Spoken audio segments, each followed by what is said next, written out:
ما زمانی سفری داشتیم به این هرات، یه جوانی رو من دیدم تو خواجه عبدالله انصار داره تلاوت میکنه، زیبا تلاوت میکرد.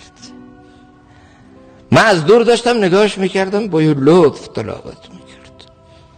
بعد میدیدم که این قرآن رو هر چند آیه‌ای که میخونه بلند میکنه، میبوسه، باز میخونه با یه حالت بلند میکنه، میبوسه.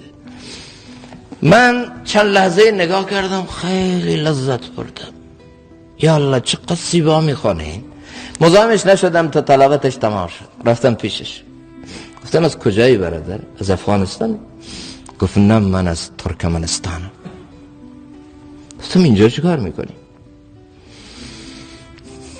گفت والله تعالی قصه من درازه، بیا بریم با هم یه چایی بخوریم. رفتیم نشستم. گفت من یک شکست عشقی و یک شکست احساسی تو زندگیم خوردم.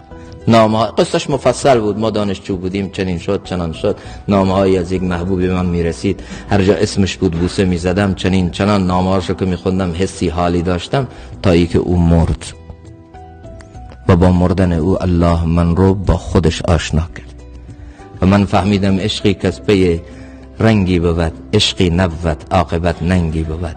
بعد گفتم بیام با خدای این آشتی کنم. بعد باعث شد یه شبی من توبه کنم. حالا وقتی قرآن میخونم یادم از اون نامه ها میاد، میگم عشقی که با اون نامه داشتم چرا با کلام ربم ندارم؟ اسم او رو میبوسیدم، چرا هر جا اسم الله تو کلام او میاد نبوسم؟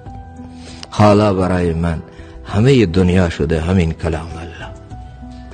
هیچ چی منو مثل کلام الله آرام نمیکنه.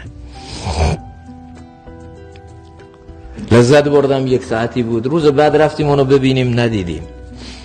ظاهرا ما مزاحم خلوت و تلاوتش بودیم، نخواست بیشتر از این با ما باشه.